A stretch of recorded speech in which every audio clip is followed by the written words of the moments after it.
আমাদের সঙ্গে রয়েছেন ভারতীয় জনতা পার্টির মুখপাত্র দীপ্তিমান বসু। দীপ্তিমান বসু বাংলাদেশের রাজনীতিকে গভীরভাবে পর্যবেক্ষণ করে এবং বহুবারও বাংলাদেশে গেছে, বিভিন্ন রাজনৈতিক সামাজিক বিভিন্ন রকম কার্যক্রমের সাথে থেকেছে এবং সঙ্গে রয়েছেন আমাদের সাংবাদিক, যে প্রতি মুহূর্তে বিভিন্ন চেক পয়েন্টগুলোতে, বর্ডারগুলোতে এবং বাংলাদেশের রাজনীতিকে অবশ্যই পর্যবেক্ষণ করে।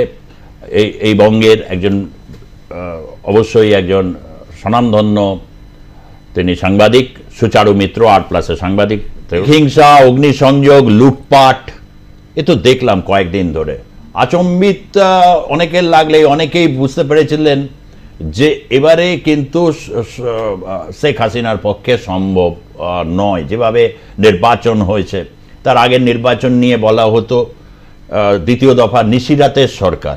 শোনা যায় নাকি, আমরা তো জানি না, আমরা তো সে নির্বাচন কভার করিনি, মাঝরাতে নাকি ইলেকশন হয়ে গেছে, তুমি জানবে। এবং তার সাথে এই তৃতীয় দফা হবার পর এই পর্যায়টা আমরা নিয়ে চর্চা ইতিমধ্যেই করেছি। আজকে ডক্টর ইউনূস যখন অন্তর্বর্তী সরকারের তিনি প্রধান হচ্ছেন, তখন কি ভারতের সাথে গভীর সম্পর্ক কি থাকবে? কারণ তিনি বলেছেন যে ভারতের যে স্টেটমেন্ট ছিল কেন্দ্রীয় সরকারের পক্ষ থেকে, এটা বাংলাদেশের আভ্যন্তরীণ বিষয়, যেটা ডক্টর ইউনূস কিন্তু তার বক্তব্যে বলেছেন যে বাংলাদেশ যদি আগ্নেয়গিরি হয়ে থাকে তাহলে কিন্তু তার প্রভাব পশ্চিমবঙ্গ বা সেভেন সিস্টারে পড়বে। অর্থাৎ কোথাও কিন্তু এই শুধু মামুলি ওটা আভ্যন্তরীণ বিষয়গুলো এড়িয়ে গেলে হবে না, মানে অনেকটা শাখের করাতের মতো কি দশা। এই জায়গা থেকে দাঁড়িয়ে কি হতে চলেছে আগামী দিনে স্ট্যান্ড পয়েন্ট অফ ইন্ডিয়া এবং হচ্ছে ভারত বাংলাদেশের মধ্যে পরিস্থিতি কি দাঁড়াবে? একটা কবিতা দিয়ে শুরু করব। কবিতাটার নাম অন্ধকারে বেঁধেছি বাসা, আমার লেখা। সবাই জানে সব কিছু আজ, সত্যি কেউ তবু বলছে না। বাঁধ ভেঙে ঘরে ঢুকুক টাকা, অল্পতে আর চলছে না। এই লোভেতেই আকাশ ভাঙে, জল ছুঁয়ে যায় বাড়ির ছাদ। এই লোভেতেই আকাশ ভাঙে, জল ছুঁয়ে যায় বাড়ির ছাদ। নিরামিষভোজী শান্ত জীবেও চাহিদা বাড়ায় রক্তস্বাদ। সব বুঝি তবু বুঝবো না কিছু, সব বুঝি তবু বুঝবো না কিছু। পায়ের তলায় জমির ধস, প্রতিবেশীর কান্না এখন মোগলাই সাথে টমেটো সস। এই পথে চলেছি আমিও, এই পথে চলেছি আমিও, সামনে ধূসর মরুর পথ। অন্ধকারে বেঁধেছি বাসা, শুধু নিজের জন্য আলোর রথ। ঠিক এই অবস্থাটা বাংলাদেশে হয়ে আছে আজকে। বাংলাদেশে যে কথাগুলো মোহাম্মদ ইউনূসরা বলছেন, আমি তার রাজনৈতিক স্ট্যান্ডকে আমি তার প্রতিবাদ করার মতন জায়গা নেই, কারণ আমাদের ভারত সরকার বলেছেন ওটা আভ্যন্তরীণ বিষয়। আমি এই আভ্যন্তরীণ বিষয়ের মধ্যে নাক ঢোকাবো না। কিন্তু আমরা যদি বাস্তবিক পরিস্থিতিকে বিচার করি, আজকে বাংলাদেশের এই আন্দোলন, যেমন কোটা সংস্কার আন্দোলন, কোথাও বা আমাদের যে মনন, আমাদের যে মানসিকতা, আমাদের যে চিন্তা, তার সঙ্গে কোথাও মিলে যায়। আমরাও চাই না কোটা থাকুক, এই ভারতবর্ষেও কোটা থাকুক আমরা চাই না। আমি ভারতবর্ষে কোটা সিস্টেম নিয়ে পক্ষে আছি, কিন্তু ভারতবর্ষে তুমি দেখো যেভাবে সংরক্ষণ বা কোটা যেটা রয়েছে তা সমাজের সব স্তরকে ধরে, শিডিউল কাস্ট, ট্রাইবস। না, আমরা অর্থনৈতিকভাবে পিছিয়ে পড়া অংশকে, আমি এটা আমার ব্যক্তিগত মতের কথা বলছি। কোটা সংস্কার আন্দোলন নিয়ে আমার ওখানে কিছু বক্তব্য নেই, কিন্তু কোটা সংস্কার আন্দোলনে ছাত্রদের পিছু পিছু যারা ঢুকে পড়লো, আজকে কিন্তু কোটা সংস্কার আন্দোলনে কালকে ছাত্ররা কষ্ট করে বলেছে, সেটাই আমি বলতে চাইছি সুজিতদা। আজকে গতকালকে ছাত্ররা স্পষ্ট করে স্টেটমেন্ট দিয়েছে যে কারা এই স্থাপনাগুলো ভাঙছে, কারা সংসদ ভবনে ঢুকে পড়েছে, কারা গণভবনে ঢুকে পড়েছে, এটা আমরা বুঝতে পারছি না। এটা তো উচিত ছিল সেনাবাহিনীর প্রোটেকশন দেওয়া। আজকে সেনাবাহিনী থাকতে, আচ্ছা সুজিতদা, বাংলাদেশের সেনাবাহিনীর স্ট্রেংথ কত, বাংলাদেশের পুলিশের স্ট্রেংথ কত, দেশের যারা বিভিন্ন আধা সামরিক বাহিনী আছে তাদের স্ট্রেংথ কত, আর কত লক্ষ লোক এই আন্দোলনে নেমেছিল, এইটা যদি আমরা বুঝতে পারি তাহলেই আমরা এই গভীর ষড়যন্ত্রের প্রচ্ছায়াটা দেখতে পাবো। আমাদের জানতে হবে কেন বাংলাদেশের সশস্ত্র বাহিনী চুপ করেছিল মাত্র 1-1.5 লক্ষ 2 লক্ষ লোকের প্রেজেন্সে। তার থেকে অনেক বেশি সেনাবহর বাংলাদেশ সেনাবাহিনী হিসেবে অত্যন্ত শক্তিশালী, কিন্তু কি এমন ঘটলো যার জন্য এই সেনাবাহিনী একদম স্থগিত হয়ে গেল এবং আমরা বিভিন্ন জায়গায় দেখেছি সেনাবাহিনী বঙ্গবন্ধুর মূর্তি ভাঙছে। এ তো ভাবা যায় না যে এই দেশটা স্বাধীন করলো, সেই ছবিটা গোটা বিশ্বকে কিন্তু নড়িয়ে দিয়েছে। মানে দেশটা যার জন্য বাংলাদেশের উৎপত্তি, যে বাংলাদেশের স্থাপনা, যিনি জাতীয় পতাকা তৈরি করেছেন বাংলাদেশের, তার মূর্তি ভুলঞ্চিত করতে সেনাবাহিনী হাত দিয়েছে। এটা যদি একটা আনঅর্গানাইজড মানে ফোর্স হাত দিত, সেখানে কিছু বলার ছিল না। তাহলে ভিতরে ষড়যন্ত্র তো ছিল, এটা নিয়ে কোনো সন্দেহের অবকাশ নেই।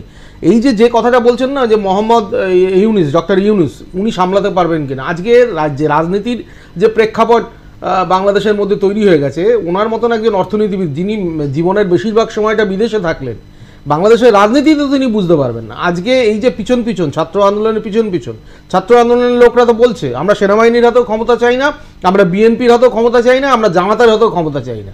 কিন্তু দেখুন আপনি সুজিত দা, এই যে সেনাবাহিনী যে মানে যে যে ইয়েটা করলেন, যে অন্তর্বর্তীকালীন সরকারটা করলেন, সেখানে বিএনপির লোক, জামাতের লোক, অথচ শাসকের দলের লোকের কোনো স্থান নেই, ছাত্রদের সেই রকম কোনো রিপ্রেজেন্টেশন সেখানে নেই। তাহলে এই ছাত্র আন্দোলনটা কিসের জন্য গঠিত হয়েছিল, এটা ভারতকে সর্বাগ্রে ভাবতে হবে। তার কারণ বাংলাদেশ যদি অস্থির হয়, তাহলে ভারত স্থির থাকতে পারবে না, এটা আমরা খুব পরিষ্কারভাবে জানি। তার কারণ ভারত বাংলাদেশের সঙ্গে 4200 কিলোমিটার, 4217 কিলোমিটার সীমান্ত শেয়ার করে, তার মধ্যে পশ্চিমবঙ্গের 2200 কিলোমিটার আছে, এবং আমরা জানি 536 কিলোমিটার, 336 কিলোমিটার যে জায়গা সেটা জলের উপর আছে, এবং প্রায় 936 কিলোমিটার অরক্ষিত, যেখানে এখনো কাঁটাতার যাওয়া যায়নি। সুতরাং ভারতের গভীরভাবে চিন্তা করতে হবে, ভারতের সমস্ত রাজনৈতিক দলকে এই ক্ষেত্রে এক হয়ে লড়তে হবে এই বিভৎসতার বিরুদ্ধে, এই বর্বরতার বিরুদ্ধে। এই হিন্দু নেতা গোবিন্দ প্রামাণিক তিনিও প্রায় একই সুরে কথা বলছেন, ভারতবর্ষের কিছু সংবাদ মাধ্যমকে দূষেছেন। আমি তাদের সব বাইট শোনাচ্ছি না, মানে এগুলো বিষয় নয়। এরকম একটা জায়গায় কি বল মানে পরিস্থিতি করবে যে ভারতের জন্য এবং হাসিনার জন্য এই পরিস্থিতি, এটা অনেকে কমেন্ট করছেন। এটাই সব থেকে দুঃখের বিষয় যে বাংলাদেশ সৃষ্টিতে ভারতবর্ষের এত বড় ভূমিকা ছিল, বাংলাদেশের ইনফ্রাস্ট্রাকচার নির্মাণে ভারতবর্ষের কত বড় ভূমিকা আছে মানুষদের অজানা নয়। বাংলাদেশের ইনফ্রাস্ট্রাকচার নির্মাণে বিরাট ভূমিকা পালন করে ভারতবর্ষ। এবং এই যে মেট্রো রেল হয়েছে, যে মেট্রো রেলকে এই আন্দোলনকারীরা, তথাকথিত কোট আনকোট আন্দোলনকারীরা ভেঙেছে, সেই মেট্রো রেলের পিছনেও রাইটসের একটা বিরাট ভূমিকা ছিল। বাংলাদেশের ট্রেন ব্যবস্থার উন্নয়নেও ভারত সরকারের, ইরেসপেক্টিভ অফ এনি গভর্নমেন্ট, মানে বিজেপি, কংগ্রেস বা আদার্স গভর্নমেন্ট না, সব গভর্নমেন্টই বাংলাদেশের ইনফ্রাস্ট্রাকচার ডেভেলপমেন্টের ক্ষেত্রে হেল্প করে থাকে। এখন এটা আমাদের পলিসি, ভারত সরকারের পলিসির মধ্যে পড়ে। এখন সেই ক্ষেত্রে এই যে ভারত বিদ্বেষের যে কারণ, এটাই তো অদ্ভুত। আমি সুজিতদা, তোমাকে একটা ইনফরমেশন দিলে তুমি অবাক হয়ে যাবে, যে আমাদের ইন্দিরা গান্ধী কালচারাল সেন্টার, সেটা ভেঙে পুড়িয়ে জ্বালিয়ে দেওয়া হয়েছে। ওটা তো ভারতের সম্পত্তি, তাহলে করা হলো কেন? 21,000 বই আজকে পুড়িয়ে দেওয়া হয়েছে। 21,000 অমূল্য বই পুড়িয়ে দেওয়া হয়েছে। ওখানে একজন আর্টিস্ট আছেন, ওনার নাম হচ্ছে আনন্দ বলে, তার 2000-এর বেশি বাদ্যযন্ত্র, সেগুলোকে বিনষ্ট করা হয়েছে। এটা কিসের ছাত্র আন্দোলন? এটা কিসের উন্নয়নের আন্দোলন? এই প্রশ্ন তো উঠবেই। আজকে যদি এই আন্দোলনটার সঙ্গে অভ্যুত্থানই শুধু থাকতো, আমি মানলাম কোট আনকোট অভ্যুত্থানের কথা বলছে, আমি দেখলাম এইখানেও এই পশ্চিমবঙ্গের মধ্যেও কিছু মানুষ অভ্যুত্থান বলে আনন্দ করছেন, কিন্তু এই অভ্যুত্থানের ধারা যদি সারা পৃথিবী জুড়ে প্রবাহিত হয়, তাহলে কি ভয়ঙ্কর অবস্থার সৃষ্টি হবে এটা বুঝতে হবে। আরেকটা, আমি অভ্যুত্থান তো বিশ্বে অনেকবার হয়েছে, বাংলাদেশে নতুন তো কিছু অভ্যুত্থানের সঙ্গে ধ্বংসের কি প্রয়োজনীয়তা ছিল? এটাই আমার সবথেকে বড় না, সব অভ্যুত্থানে রিলেটেড প্রপার্টি ধ্বংস হয়েছে, যেগুলো রিলেটেড নয় সেই প্রপার্টি ধ্বংস করার কি মানে আছে? মেট্রো রেল ধ্বংস করার কি মানে আছে? ভারত বিদ্বেষ, এবং আমি তোমাকে আরেকটা, ভারত সরকারের কোন নীতির কারণে কি বাংলাদেশ, না এটা নীতির জন্য ছোট দেশ, নীতির জন্য না, এটা ছোট দেশগুলোই কিন্তু অনেক দেশের উপর তারা আস্থার সম্পর্ক করতে চায়। এটা খুব দুঃখের হলো, এটা পাকিস্তান পন্থীদের কারণে হয়েছে, এটা নিয়ে কোনো সন্দেহের অবকাশ নেই। পাকিস্তান পন্থীদের কারণে ভারত বিদ্বেষটা জিয়ে আছে। আমি আরেকটা ইনফরমেশন দেবো, সেটা এই মুহূর্তে সুচারু জানবে, এই মুহূর্তে বাংলাদেশে কোনো পুলিশ ব্যবস্থা নেই, কোনো পুলিশ নেই। গত পরশুদিন অবধি পুলিশ তালা মেরে ভিতরে ছিল। যেদিন থেকে শেখ হাসিনা চলে গেছেন, ভারতবর্ষে আশ্রয় নিয়েছেন, সেদিন থেকে পুলিশ স্টেশনগুলো পুরো ফাঁকা। এবং আজকে ডিজিকে দায়িত্ব, নতুন ডিজি অ্যাপয়েন্টেড হয়েছেন, তিনি বলেছেন আমাদের 7 দিন সময় দিন, তার মধ্যে আমরা পুলিশি ব্যবস্থা গড়ে তুলতে পারবো। আরেকটা মারাত্মক জায়গার কথা আমি বলছি, আভ্যন্তরীণ আমাদের ভারতবর্ষ 4217 কিলোমিটার শেয়ার করে আছে, শুধু আভ্যন্তরীণ বললে হবে না, হিলিতে গন্ডগোল হয়েছে। হাসান মাহমুদ, তারপর পলক, তথ্য মন্ত্রী যিনি Arrest হয়েছে। অ্যারেস্ট হয়ে গেছেন, কোথাও একটা যেন তো ভাবতেই পারছেন না আর কি। তার আগে অবধিও আমরা কিছু এরকম স্টেটমেন্টগুলো শুনছিলাম, বেশ গরম গরম ক্র্যাকডাউন হবে। ওবায়দুল কাদের তিনি এরকম বলছিলেন যে একেবারে মানে ক্র্যাশ করে দেবো, তারপর হঠাৎ দেশ ছেড়ে চলে গেলেন। এটা মানে কি, মানে এটা এক ধরনের মানে একটা ব্যক্তির ইচ্ছাই যেন তো হয়ে যাচ্ছে, গোটা জাতির ইচ্ছা হয়ে যাচ্ছে। এটা কি রাজনীতি, আগামীর রাজনীতি মনে হয় এসবকে আর বরদাস্ত করবে না, কি মনে হয়?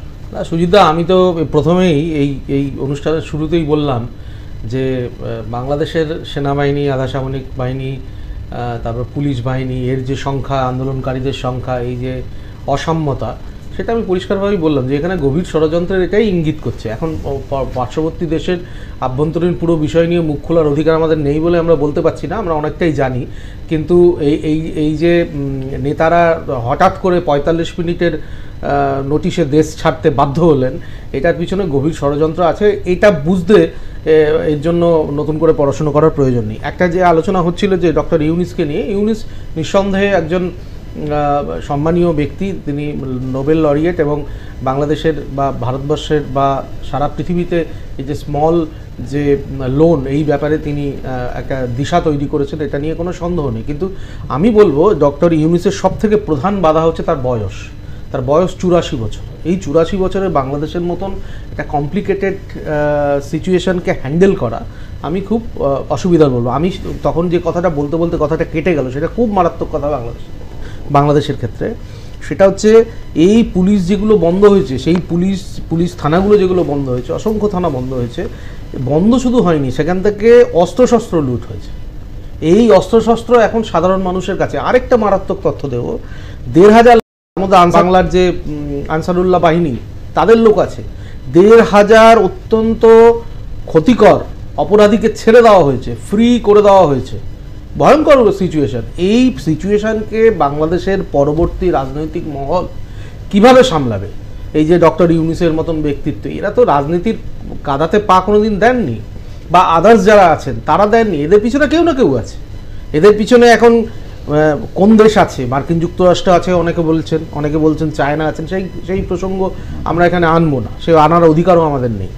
কিন্তু আমার প্রশ্ন হচ্ছে, কেউ যদি না থাকে, তাহলে এই ছাত্রদের আন্দোলন, আর তুমি বলো না আমাকে, যে আন্দোলন দ্বিজেন্দ্রগীতি রবীন্দ্রসঙ্গীত দিয়ে শুরু হলো, সেই আন্দোলনের শেষে রবীন্দ্রনাথের মূর্তি ভাঙা হচ্ছে। সেই আন্দোলনের শেষে ICCR এর যে ইন্দিরা গান্ধী কালচারাল সেন্টার, সেটা ভাঙা হচ্ছে। ২১,০০০ বই পুড়িয়ে দেওয়া হয়েছে, সেগুলো তো দ্বিজেন্দ্রগীতির বইও পুড়িয়ে দেওয়া হয়েছে। তাহলে কারা আন্দোলনটা করলো? এই আন্দোলন তো শুরু হয়েছিল দ্বিজেন্দ্রলাল রায়ের সঙ্গীত দিয়ে, এই আন্দোলন শুরু হয়েছিল রবীন্দ্রসঙ্গীত দিয়ে।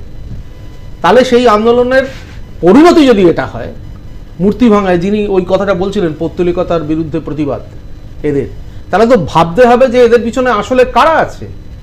এইটা উপমহাদেশের ক্ষেত্রে কতটা সংকটময়। আজকের বাংলাদেশ যে জায়গায় গিয়ে পৌঁছেছে, এটা কিন্তু খুব ওই সত্যটাকেও আর চেপে রাখা যাবে না, যে কারণে জয়ের কথাও খুব অভিমানী লাগলো।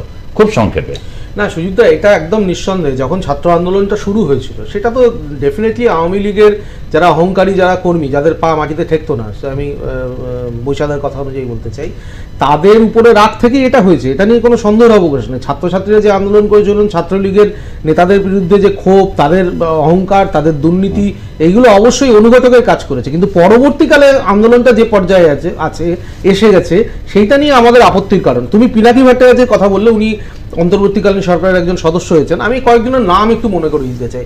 আসিফ মঈনুদ্দিন, যে ব্লগার, খুন হয়েছিলেন। আহমেদ রাজীব খুন হয়নি, আহত হয়েছিলেন মতিঝিল, ঢাকাতে ২০১৩ সালে। তারপরে আহমেদ রাজীব হায়দার থেকে আরম্ভ করে এই সাফিউল ইসলাম, অভিজিৎ রয়, অনন্ত বিজয় দাস, এরাও তো ব্লগার ছিলেন, এরাও ইউটিউবার ছিলেন সেই সময়, বা লেখক ছিলেন। কিন্তু তাদের কথা কি পিনাকি ভট্টাচার্য কোনোদিন তাঁর ব্লগে নিয়ে এসছেন, তাঁর লেখাতে নিয়ে এসছেন?